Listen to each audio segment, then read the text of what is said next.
ეს გავაგრძელებთ ჩვენ საუბრებს და შევეხებით რიცხვ 2-ს. ჩვენ გვთქვით, რომ ორი იმ ძირითად სისტემაში ეს არის სიბრძნე, რაც წინააღმდეგობათა მიღწევას ნიშნავს. მაგრამ ორს აქვს თავისი სხვა ატრიბუტებიც, ეს არის ენერგია, ეს არის დიალექტიკა, ეს არის ანტაგონიზმი. ავტომატურად როცა ანტაგონიზმია, ურთიერთობაც არის და კიდევ მრავალი სხვა. სიბრძნეს უბრალოდ მისი უმაღლესი საფეხურია და მისი ძირითადი მახასიათებელი, ძირეული მახასიათებელი. ორი ეს ის წერტილია, რომელიც სამშინველის უმაღლეს ნაწილს, ყველაზე განვითარებულ ნაწილს მოიცავს, მენტალურ ნაწილს. ასახავს.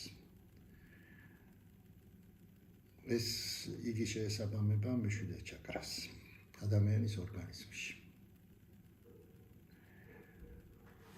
ინდური ფილოსოფიის მიხედვით რო ავიღოთ.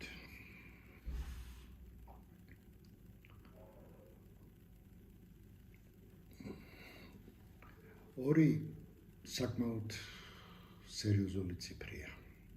ყველა ციფრი სერიოზული, მაგრამ ყველა ციფრს აქვს თავის დანიშნულება. ამავე დროს ორი დაისახება ხარისხობრივად ასტრალური სივრცე. ეხლა ვილაპარაკოთ ზოგადად ორის შესახებ. ჩვენ ვთქვით, რომ სიბრძნე ეს არის, როდესაც თხახარ წინააღმდეგობათა მეორე მხარეს, ანუ როდესაც თხახარ იგივე სიკეთის და ბოროტების მიღმა, როდესაც თხახარ დღეთა ხამის მიღმა და ყველაფრის მიღმა.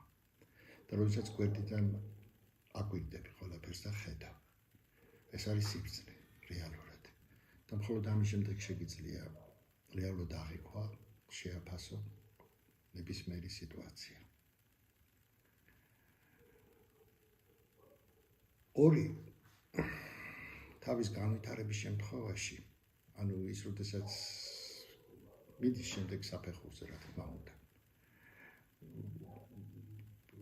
ორამდე როდესაც მიდის 1, 2, ანუ მისი ფაქტორიალური ჯამი 2-ის არის 3 და ის წარმოქმნის იდეას, ანუ რიცხვ 3-ს. ის ქმნის რიცხვი 3 ამავე დროს არის არა მარტო იდეა, ამით არის ზომიერება, არის სტაბილურობა, იმიტომ რომ ის გამოიხატება ბუდიზმში სამკუთხედით. და მისი ატრიბუტი, მაინც უმთავრესი ატრიბუტი, ეს არის იდეა, ზომიერება. ასე შეიძლება ითქვას. ესაც მენტალური სივრცის ნაწილია სხეულში და ის შეესაბამება მეექვსე ჩაკრას. მეექვსე ჩაკრა, რომელიც მდებარეობს შუბლზე ადამიანის.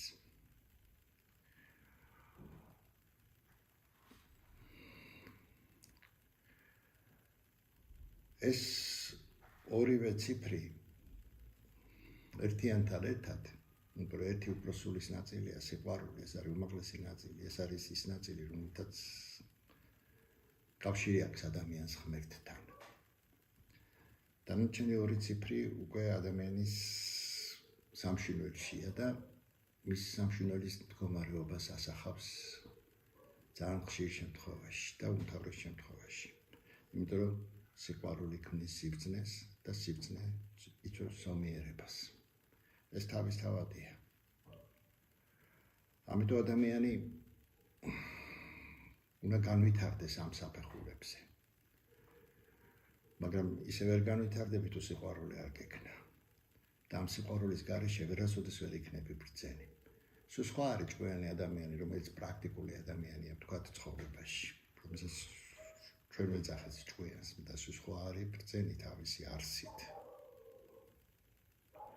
ზომიერება. ეს ერთ-ერთი უმთავრესი ატრიბუტია ადამიანის განვითარების და ადამიანის იმისათვის, რომ ადამიანმა საკუთარი მეშე იმეცნოს, იმისათვის, რომ ადამიანი უმაღლეს საფეხურზე ავიდეს, თავის განვითარების და შეწყვიტოს ის მიწიერი ციკლი და გადავიდეს ახალ ციკლში, რომელშიც ის არსებობს.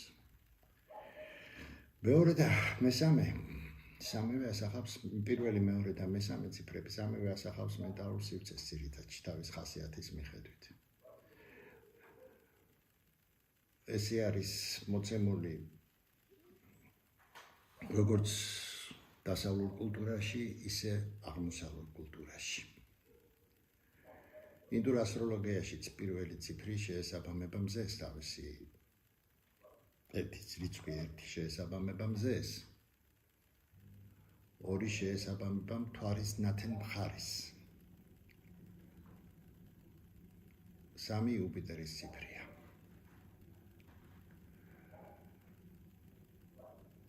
და ეს 4 ციფრი პირველი 1, 2, 3, 4 მეოთხე ციფრის ჩათვლით ეს არის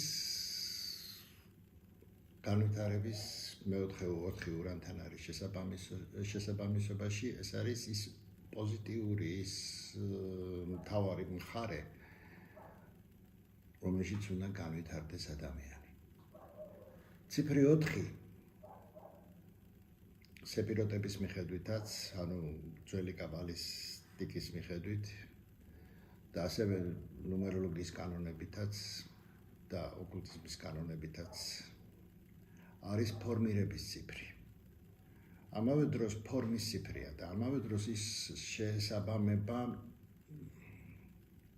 მისი სხვა ატრიბუტები, ერთ-ერთი უმთავრესი ატრიბუტია სიკეთე და სათნოებაა. თუ არ გექნა სიბრძნე და ზომიერება, ვერ სიკეთე და სათნოება გექნება. აქედან გასაგებია, რომ ეს შემდეგი განვითარება ამ ციფრების წყობის და ეს არის უმაღლესი საფეხური ასევე ასტრალური სივრცის. ეს არის ფორმა. ფორმა არა მატერიალური, არამედ ასტრალური ფორმა, ფორმა, რომელსაც ქმნის იდეა. იმიტომ რომ იდეა ჯერ უნდა ფორმირდეს და შემდეგ მატერიალიზდეს. ესე ხდება რეალობაში. 3 ციფრის განვითარება იწვევს 6, ანუ იწვევს ჰარმონიას, რიცხვი 3-ის, ხოლო რიცხვი 4-ის განვითარება ისე უკან ბრუნდება 1-ში, ეს არის 10, ანუ მიწაზე განხორციელებული და ასევე 1, ანუ ბრუნდება უკან სიყვარულში. მე სწორი განვითარების შედეგად რა თქმა უნდა ყველაფერს ამას აქვს თავისი ანტიპოზიციაც, როგორც უარყოფის პოზიციაც, ანუ როგორც სიყვარულს გონდა პატივმოყვარეობა, როგორც სიბრძნეს სიბრიყვა, როგორც ზომიერებას სიხარბე, ყველაფერს ამას აქვს. იმიტომ რომ 4-იანის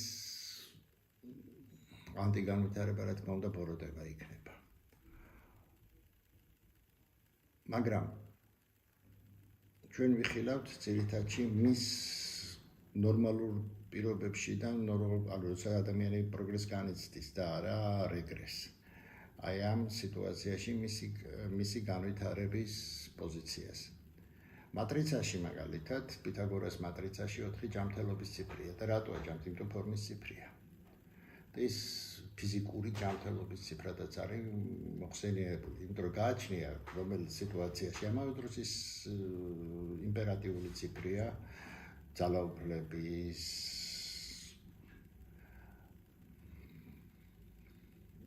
ციფრია. მაგრამ არც ერთი ციფრი, როგორც ასეთი, ცალ-ცალკე არ განიხილება. იმიტომ რომ ნებისმიერი ადამიანი თავის არში ის ხო გარკვეული ინფორმაციის ნაკადია და თავის არში მოიცავს ყველა ციფრს და ყველა ციფრი ერთად იკითხება. და მხოლოდ ამის შემდეგ იკითხება ადამიანი. ასევე სამყარო.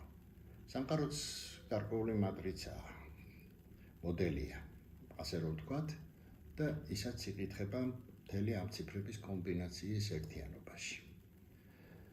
მთავარი მეხუთე ცენტრალური ციფრი, ასე რომ ვთქვათ, ეს არის სიცოცხლე. ასევე ის მოიხსენიება კაბალისტიკაში, მაგალითად სეფიროტების ჩამოსახელებაში, როგორც სიმტკიცე.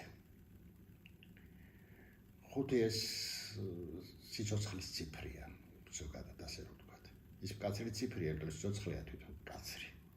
და ის გამოვლინდება სხვადასხვა პოზიციებში, იმიტომ რომ არაფერი ამ სამყაროში ერთი ციფრით არ განისაზღვრება. მინიმუმ ბინერით იწყება, გადადის ტერნერზე, კვატერნერზე და ასე შემდეგ, ანუ რამდენიმე ციფრიან წყობებზე. შეიძლება ეს რამდენიმე ციფრიანი იყოს 2, 3, 4, 5, 6 და ასე შემდეგ უსასრულოდ. ამას თავისი კანონები აქვს წაკითხვის. მაგრამ ამ შემთხვევაში ჩვენ გვინდა ვისაუბროთ უფრო მარტივ შემთხვევებზე, იმიტომ რომ უფრო სწორი პოზიციები, უფრო სწორი იქნება ჩვენი განმარტებები, უფრო ადვილი დასამახსოვრებელი და გასაგები იქნება. მაგალითად, ციფრი 5 გამოისახება როგორც ციფრი 14, როგორც ციფრი 23, როგორც ციფრი 32, როგორც ციფრი 51. ყველა პოზიცია, ну კიდევ მაგის გარდა ბევრ პოზიციაში შეიძლება გამოისახოს, მაგრამ იქ უკვე იზრდება თვითონ ციფრთა რაოდენობაც და ხშირ შემთხვევაში განწყობაც, რა თქმა უნდა. ეს 4 ციფრით საკმარისია განსახილველად. 14 თავის დროზე თეოლოგიური კანონების მიხედვით ეს ქრისტეს ციფრი იყო სიკეთის აბსოლუტური სიკეთისა და აბსოლუტური ეს არის სიტყვის მატერიალის ლოგოსის განხორციელების ციფრი. ფორმირებული ლოგოსია, ერთიანი ხო თავისი არსით ეს სიყვარულია, ეს არის ლოგოსი, ფორმირებული სიყვარული. ქრისტე იყო კიდეც ფორმირებული სიყვარული. 23 ციფრი ეს არის უგუღმა პენტაგრამის გამოხატულება და ну ოქუდიში მას სატანის ციფრასაც ეძახდნენ. მისი ფორმა ეს იყო ჩვეულებრივი უგუღმა პენტაგრამა. 32 ძველი ოქუდული კანონებით 32 სიბრძნის პილიკი არსებობდა. ეს არის ციფრი, სადაც როდესაც თქვათ იგივე ადამიანის ციფრი, მაშიახის ციფრი იგივე, ანუ მესიის ციფრი, ადამიანი მესიის ციფრი ამ შემთხვევაში. ეს არის ციფრი, სადაც როგორ გითხრათ, ცოტა უხეშად რო ვთქვა, რომ აი კაიფის ციფრია მთელ ამ სამყაროს ხედვის და ფიქსირების და სიცოცხლის აღქმის ციფრია. და 51 ეს პოლიტიკური ციფრია. ჩვეულებრივი პოლიტიკური ციფრია. მეტი არაფერი. როდესაც ფორმა განსაზღვრავს იდეას და არა იდეა განსაზღვრავს ფორმას. ანუ როდესაც უმაღლეს საფეხურს ერთიანს სიტყვას ფორმა განსაზღვრავს. ამ დროს მთავარი თვითონ სიტყვა, ანუ იდეა, თვითონ სიყვარულია მთავარი და იდეა უნდა განსაზღვროს ფორმა. იგივე ხდება 4 ციფრის შემთხვევაში, იმიტომ რომ იქაც რამდენიმე პოზიცია გვაქვს. ზომიერი 22 პოზიცია, როდესაც გათანაბრებულია ორივე მხარე, როგორც აქტიური, ისე პასიური პოზიციები ორივე ორს გამოხატავს და ეს სამყაროს აღქმის ციფრია ამ შემთხვევაში. გვაქვს პოზიცია, როდესაც ეს არის 13-ის პოზიცია, რომელიც ტრანსმუტაციას გამოხატავს. ტრანსმუტაციის ასე რომ ვთქვათ, ნეგატიური ასპექტი, ანუ იგივე უარყოფა, ეს არის სტაგნაცია, ანუ სიკვდილი. ტრანსმუტაციას ფანტასტიკური შესატყვისი აქვს ქართულად, ეს არის გარდაცვალება, მაგრამ გარდაცვალება აქ სიკვდილი არ იგულისხმება. გადასვლა ერთი საფეხურიდან მეორეზე, უფრო განვითარებულზე, უფრო მაღალ ეტაპზე, ასე რომ ვთქვათ, ეს არის ტრანსმუტაცია რეალურად. და მისი ნეგატიური პოზიცია, გამოსვლა ეს არის სტაგნაცია, სიკვდილია და იმიტომ, ანუ რაღაც გარკვეულ ეტაპებზე ხდება ადამიანი, ხდება არსებობა გარკვეული და არ განიცდის ის ცვლილებას.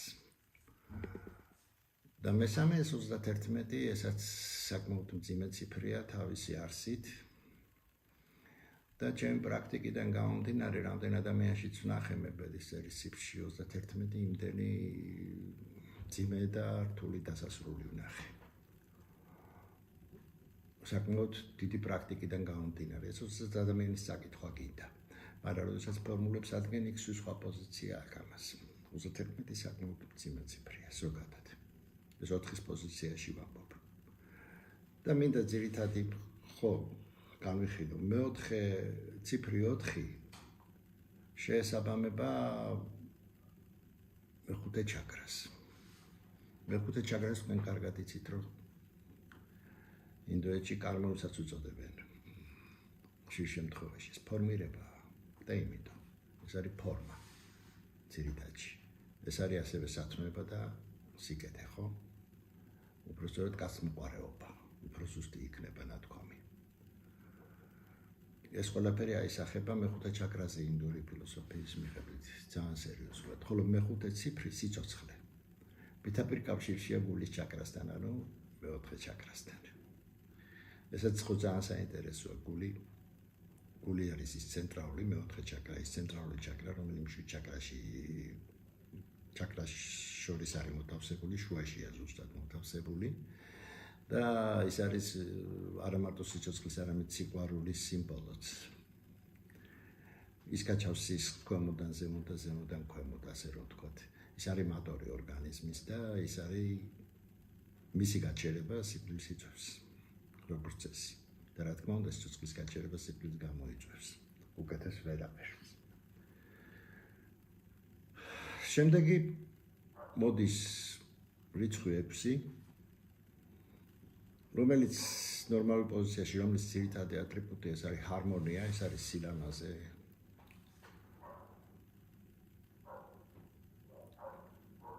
დიახ, სიცოცხლის ჰარმონიზირება ჭირდება და იმიტომ. და ზუსტად რიცხვი 6 განსაზღვრავს ამ ჰარმონიას და ამ სილამაზეს. რიცხვი 6-ის გზა, ასე რომ ვთქვათ, ანუ 1-დან 6-მდე პოზიცია რომ მთლიანად განიხილო, იძლევა 15-ს. ყველამ კარგად იცის ალბათ, ვინც მეტნაკლებად დაინტერესებულია იგივე კაბალისტიკით, იგივე ოკულტიზმით, ციფრი 15 ეს არის, აისახება როგორც ბაფომეტი, ვთქვათ, იგივე ტაროს კარტში. მაგრამ ეს არის მატერიალიზაციის ციფრი თავისებური, მიწიერი სურვილების ციფრია. ეს არის მისი პროფანაციის შედეგი, რიცხვი 6-ის პროფანაციის შედეგი. რიცხვი 6, როგორც ხშირად ამბობენ და გონიათ სატანის ციფრი, არ არის სატანის ციფრი. არც ერთი ციფრი არ არის სატანის, იმიტომ რომ ყველა ციფრი ღმერთის შექმნილია და არა სატანის. იმიტომ რომ ყველა ვიბრაცია, შემოქმედებითი ვიბრაცია, ეს არის ღმერთის ვიბრაცია და არა სატანის. ამიტომ ეს მცდარია. თავის დროზე მას განიხილავდნენ როგორც ადამიანის ციფრს ასევე. მაგრამ ჰარმონიზირებული ადამიანის ციფრად შეიძლება განიხილო, მაგრამ ზოგადად ადამიანის ციფრად მაინც როგორც სიცოცხლის ციფრი 5 განიხილება ამჟამად. და ყოველთვისაც ესე იყო. პრინციპში და სულიერი ადამიანის ციფრად განიხილებოდა 10, რომელიც წარმოდგინდებოდა როგორც გაწონასწორებული 5-იანი, ანუ 55 ციფრი. ასეთ პოზიციაში. და ციფრი 6, აი ეს ჰარმონიის ციფრი, ეს ზომიერების ციფრი შეესაბამება მესამე ჩაკრას ადამიანის ორგანიზმში.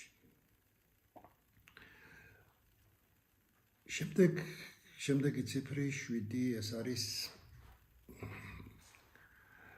კაბალისტური კანონებით მას გამარჯვება ქვია, მაგრამ ამავე დროს ეს არის სეფიროტებში ვიცახი მე, მაგრამ ამავე დროს ციფრი 7 ეს არის ცნობიერების ციფრი. ანუ რაც მოხდა, რაც კაი არის, გზა 1, 2, 3, 4, 5, 6, 7 უნდა გაცნობიერდეს. გამარჯვება სწორედ გაცნობიერებაა. ჩვენ დღეს გამარჯვება გვესმის მხოლოდ ის, რომ ვიღაცას დავამარცხებთ, დავაგდებთ, გავანადგურებთ. ეს არ არის გამარჯვება. გამარჯვება საკუთარ თავზეა გამარჯვება.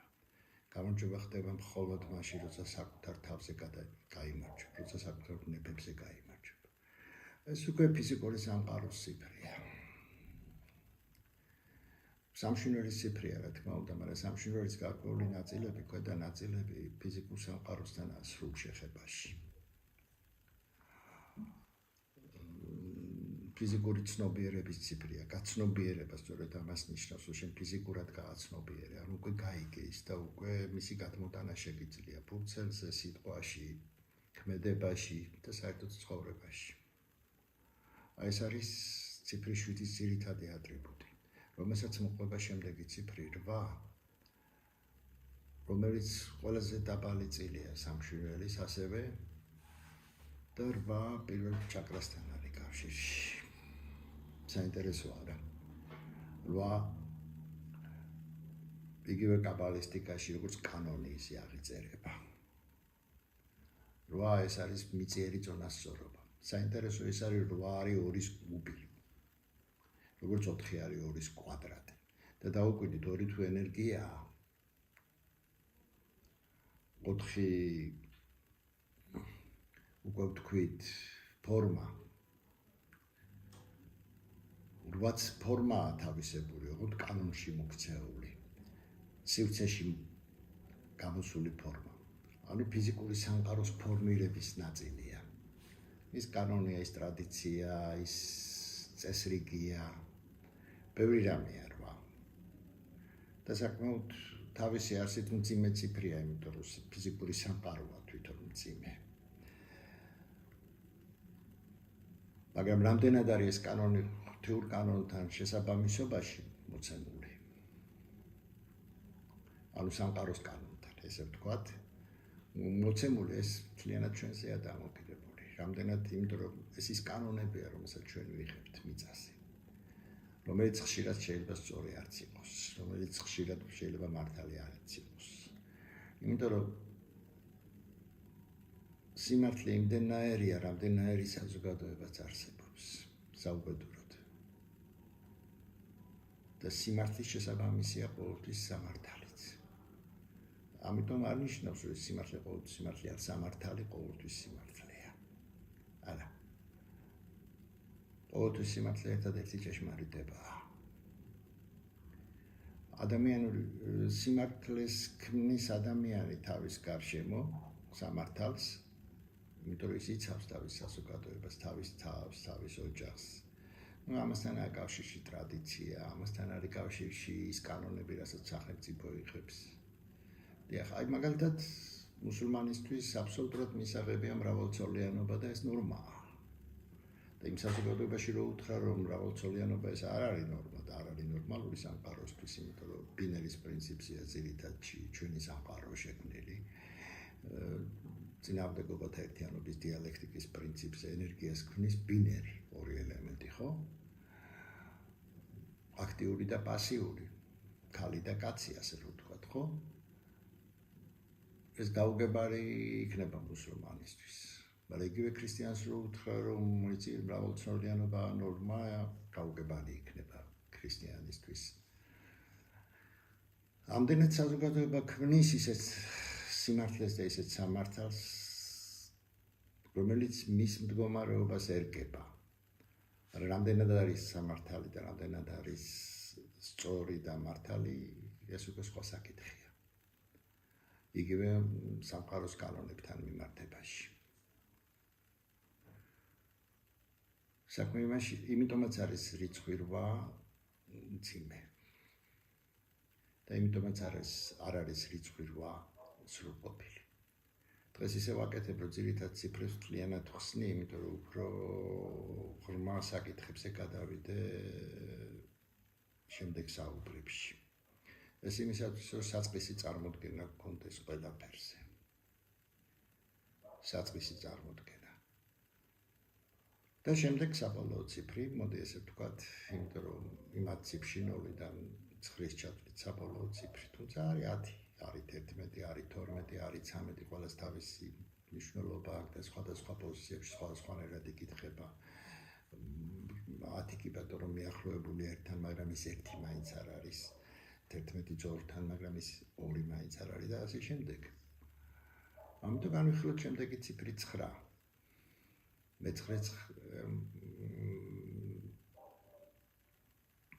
მე-9 სეფიროთი, ხო? 9 იგივე, ხო? ეს სხვა რამეა, უკვე თვითონ კაბალისტიკაში და სხვა რამეა რიცხვი 9, რომელიც მატერიალიზაციასთანაა კავშირში. მე-9 არკანი პრაქტიკულად ხელდასმის არკანია. განდეგილობის, განმარტოების, მაგრამ ეს არ ასახავს იმას, რასაც ციფრი 9 ასახავს. ციფრი 9 ეს არის უკვე ყველაფერი მოხდა და მისი მატერიალიზაცია, მისი მიწაზე დადგომა. ის უკვე შეივსო და დამთავრდა და მოექცა იმ წრეში, რომელსაც 0 ქვია, რომელსაც მთელი სამყარო ქვია, რომელიც მუდმივად ფართოვდება. ციფრი 9-ც მატერიალური სამყაროს ნაწილია და საინტერესოა, ყველა თითოეულ სამეულ წყობას თუ ავიღეთ, თითო ძირითადი ასახვა თითო სივრცის მენტალურის, ასტრალურის, ფიზიკურის ხდება სამი ციფრით, ანუ სამების პრინციპით. მთლიანად ხარისხობრივი მაჩვენებელიც ძირითადში სამების პრინციპით არის აწყობილი. ნულს თუ გამოვრიცხავთ, რა თქმა უნდა. და საინტერესოა, რომ ციფრების დალაგებაც ძალიან თავისებურად ჩდება, ანუ აღმავალ პრინციპებში, მაგრამ ყველგან ერთი თამაშობს უმთავრეს მომენტს. ანუ ღმერთი ყველგანაა, ასე რომ ვთქვა. ანუ სიყვარულმა ყველგან უნდა ითამაშოს მთავარი როლი. აი მარტივად 7-8-9-ში. 7 იგივე მოძრაობაში, დინამიკაში, სვლაში 28 სტოლი, ანუ 1 სტოლია. თავისი არსით, 28-ია და 1-ია. 8 და 9 უკვე დინამიურ პროცესში, ანუ როდესაც მოძრაობს, ორივე გვაძლევს 9-ს საბოლოო ჯამში. ანუ ბოლომდე მატერიალიზდება. ჩვენ ამ 9 ციფრს, ვთქვათ, იგივე ასტრალურ სივრცეში, სივრცის ციფრებში, წყობებში ვერ ნახავთ. თქვით, რომ 4 1-ს მიიღწვის ზემოთ, 1-ისკენ და 1 არის ასტრალური სივრცის, ანუ ღმერთის წილი. ასტრალურ სივრცეში 5 მიისწრაფვის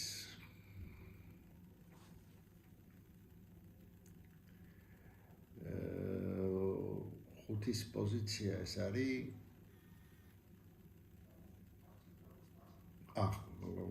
ხო 5-ის პოზიცია არის 15 პოზიციაში 6-ისკენ და 6 მიისწრაფვის 9-ისკენ.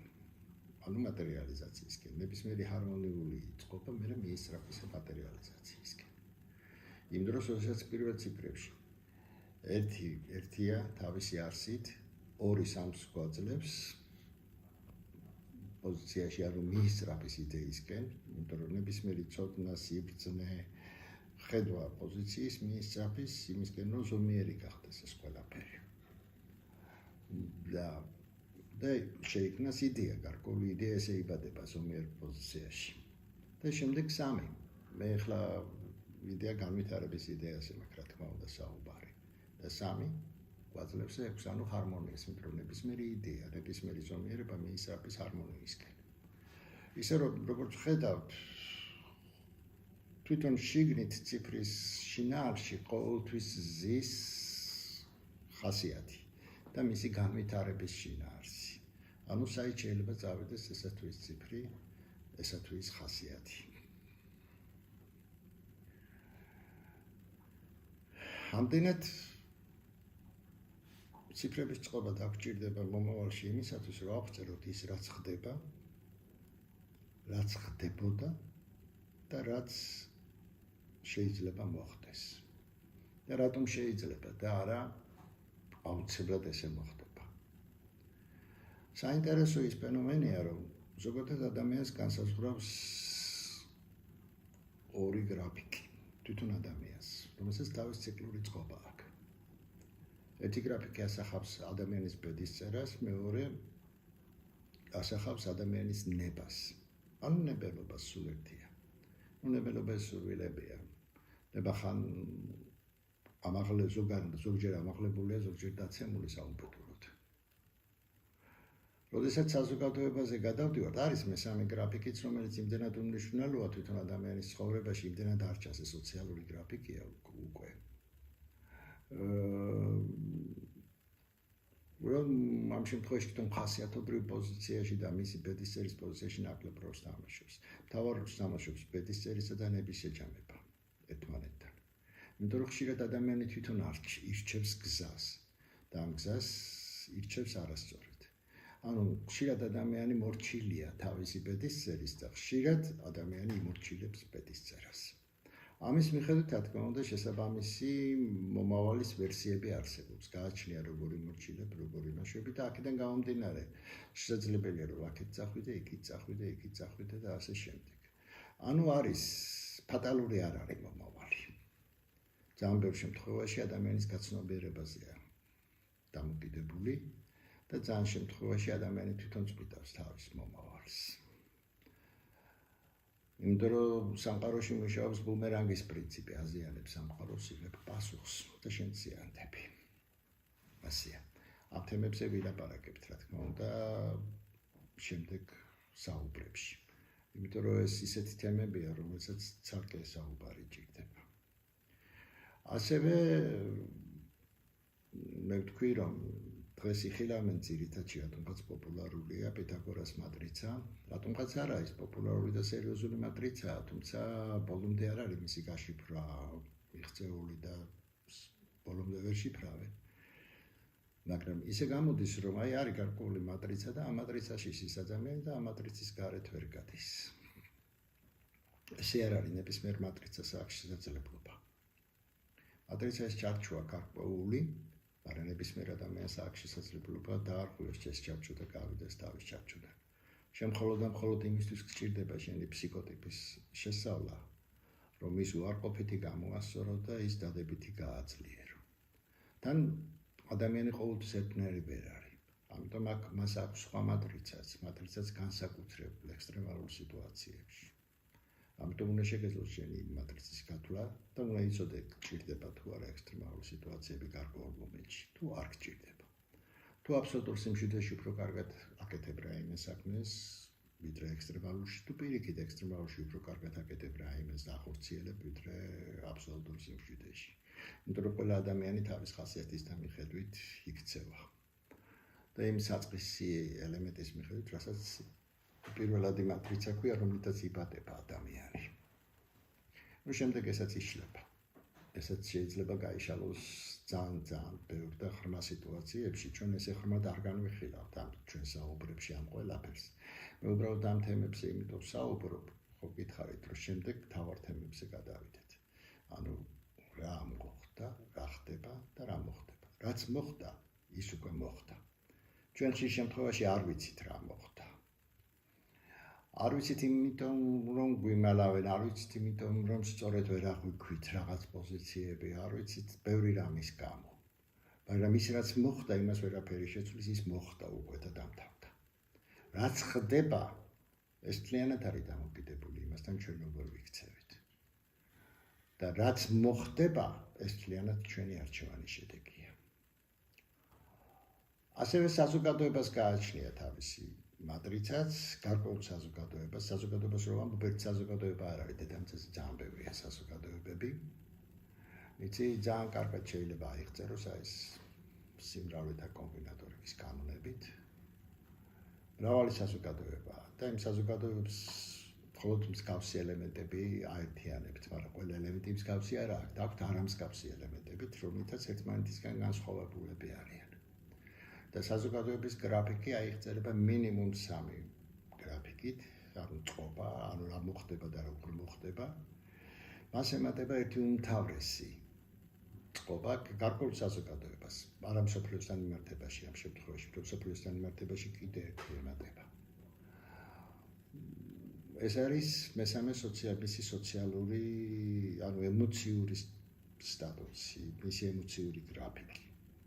იმიტომ რომ იცით მიღებულია ესეთი საზოგადოებრივი აზრი, არანაირი საზოგადოებრივი აზრი არ არსებობს. საზოგადოებაში უმთავრეს როლს ყოველთვის თამაშობს ემოცია. და სწორედ ეს ემოციური სტატუსი განსაზღვრავს მერე მის ქცევას გარკვეულ სიტუაციებში, გარკვეულ მომენტებში, გარკვეულ გარემოებაში. კი, ფრანგი მიტინგს რომ მოაწყობს, ფრანგები აუცილებლად იქ რამდენიმე სახლი დაინგრევა, რამდენიმე ქუჩა განადგურდება. თბილისში მიტინგი რო ხდება, თუ სახელმწიფომ არ დაანგრია, რამე ხალხი არასოდეს არაფერს არ ანგრევს. იმიტომ ეს ქართველი ადამიანის ხასიათიდან გამომდინარეობს. ყველა საზოგადოება სხვადასხვანაირად იქცევა, ყველა ეთნოსი სხვადასხვანაირად იქცევა. ეთნოსი როგორ ერთ გარკვეულ გეოგრაფიულ ტერიტორიაზე მაცხოვრებელი საზოგადოება. ყველა იმ დროს სხვადასხვა კულტურაშია გაზრდილი და სხვადასხვა ტრადიციებზეა აღზრდილი. და ეს ყველაფერი მოქმედებს ადამიანზე. არანაირი საზოგადოებრივი აზრი არ არსებობს, ისე ვამბობ. რომ საზოგადოებას არ შეიძლება კონდეს აზრი აქ ინდივიდს. და მე საზოგადოება ან ეთანხმება ამ აზრს, ან არ ეთანხმება. არსებობს საზოგადოებრივი ემოცია, რომელიც იქნება საზოგადოებრივი განწყობის შედეგად. გენიოსი ხუსნაძე, როდესაც განწყობის თეორიას წერდა. ჩვენ შეგვიძლია გავაცილოთ არა მარტო ერთ ადამიანზე, არამედ მთელ საზოგადოებასაც. აი სწორედ ამის ყველაფრის ანალიზს გავაკეთებთ შემდეგ საუბრებში და ნელ-ნელა მივალთ იქამდე რა შეიძლება მოხდეს. ყველა დასაშვებ ვერსიას განვიხილავთ. დანარჩენი არჩევანი თქვენზე იქნება. მე მგონი საინტერესო იქნება, მაგრამ